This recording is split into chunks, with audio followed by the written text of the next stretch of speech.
আসসালামু আলাইকুম everyone, welcome back to my channel cooking book by Bakul. আজকে শেয়ার করব খুব সহজেই কিভাবে হুইপ ক্রিম তৈরি করে নেওয়া যায়।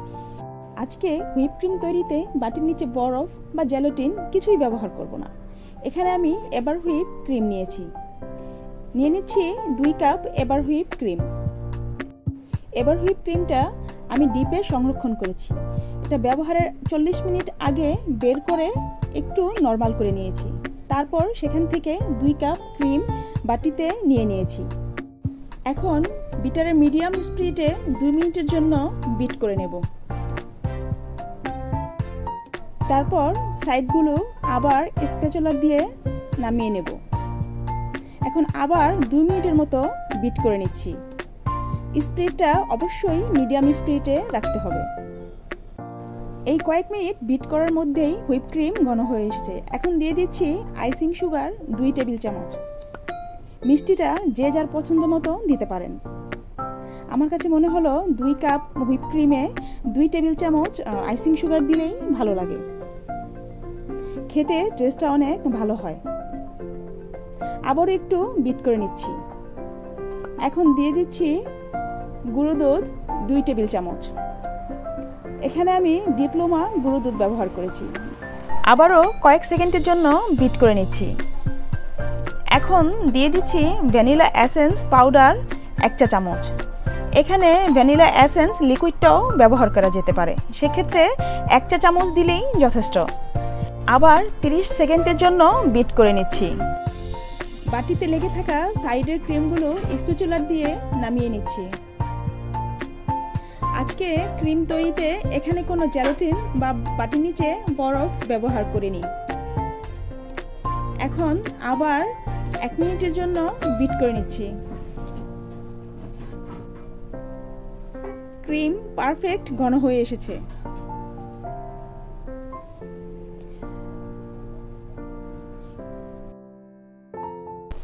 কোনো ঝামেলা ছাড়াই ঝটপট তৈরি করে নিলাম পারফেক্ট হুইপ ক্রিম। বাটিটা উপর করে ঝাঁকিয়ে দেখিয়ে দিচ্ছি ক্রিম কতটা পারফেক্ট হয়েছে।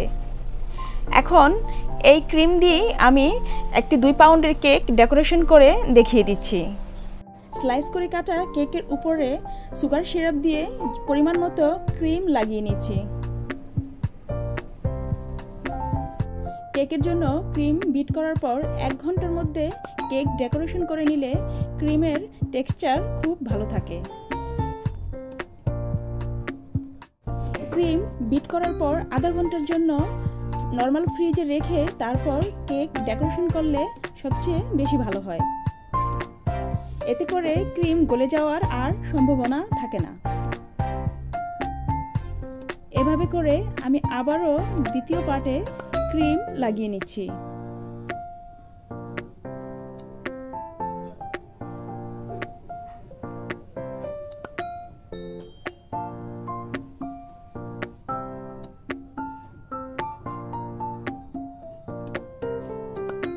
এখন আবার সুগার সিরাপ ব্রাশ করে দিচ্ছি।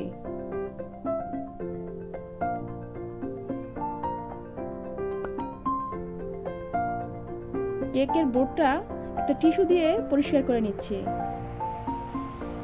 এখন সাইড থেকে পাইপিং ব্যাগে ক্রিম ভরে সাইডগুলো কভার করে নিচ্ছি। এভাবে পাইপিং ব্যাগে ক্রিম ভরে কেকের সাইড কভার করে নিলে ক্রিমের অপচয় কম হয়।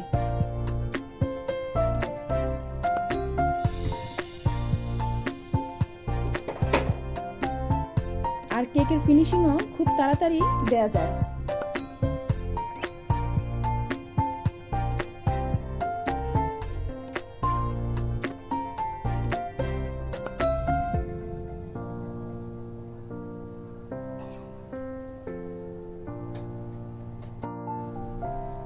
এখন প্লেট নাইফ দিয়ে সাইডগুলো স্মুথ করে নিচ্ছি।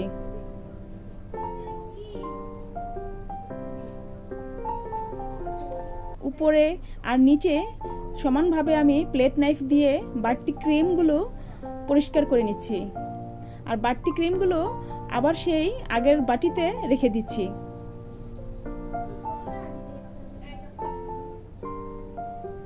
এভাবে ঘুরিয়ে ঘুরিয়ে প্লেট নাইফ দিয়ে কেকে ফিনিশিং দিয়ে নিচ্ছি।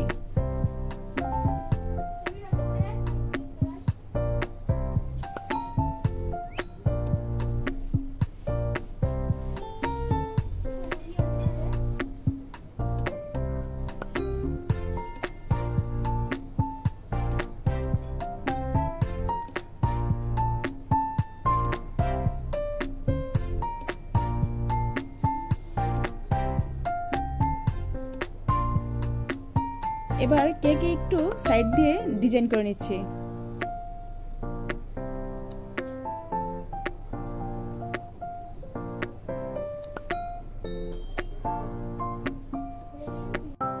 একটু ধীরে ধীরে ধৈর্য সহকারে কাজ করলেই কেকের ফিনিশিংটা খুব সুন্দর আসে। এখন প্লেট নাইফ দিয়ে ঘুরিয়ে ঘুরিয়ে উপর দিয়ে আমি আরেকটু ডিজাইন করে নিচ্ছি।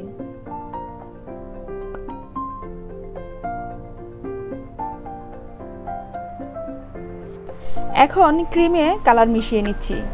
দিয়ে দিচ্ছি রেডম্যানের স্ট্রবেরি রেড কালার এবং রেডম্যানের চেরি রেড কালার।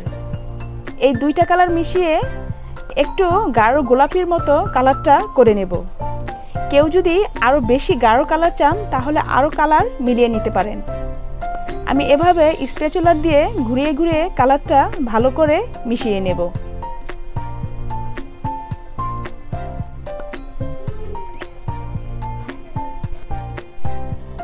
ভালো করে কালার মেশানো হয়ে গেলে একটি পাইপিং ব্যাগে ভরে নিচ্ছি।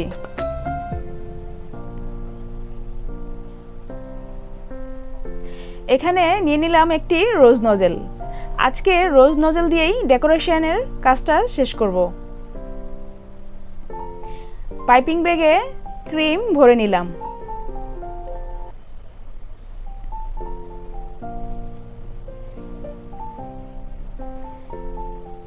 এবার আরেকটি পাইপিং ব্যাগে ভরে তারপর আমি ডেকোরেশন করছি, যাতে আমি আবার নজেল চেঞ্জ করতে পারি। ভিডিওর একটু ভুলের কারণে আমার এখান থেকে স্ক্রিপ্টে একটু কেটে গেছে, তাই উপরের ফুলটা করার সময় আমি ডিজাইনটা দেখাতে পারিনি। এই রোজ নজেল দিয়েই আমি উপরে আর নিচের সম্পূর্ণ ডেকোরেশনটা করে নিয়েছি।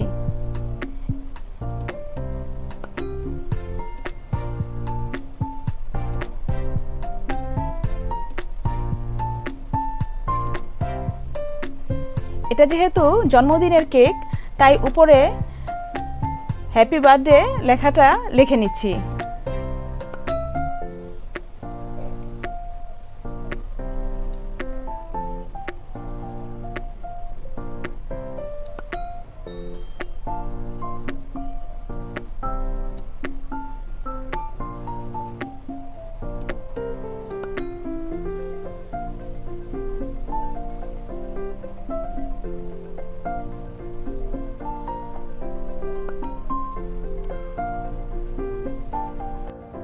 খুবই সিম্পলভাবে আমার কেক ডেকোরেশন করা কমপ্লিট।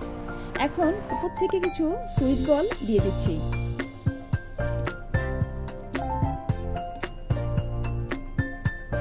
দেখলেন তো কত সহজেই হুইপ ক্রিম তৈরি করে কেক ডেকোরেশন করে নিলাম। আশা করি আজকের ভিডিওটি আপনাদের অনেক কাজে আসবে।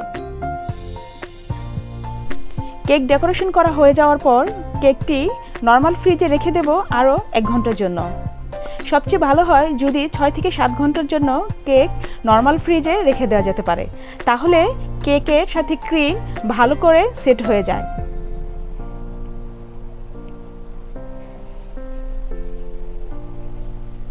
আজকের এই ভিডিওটি কেমন লাগলো তা অবশ্যই জানাবেন।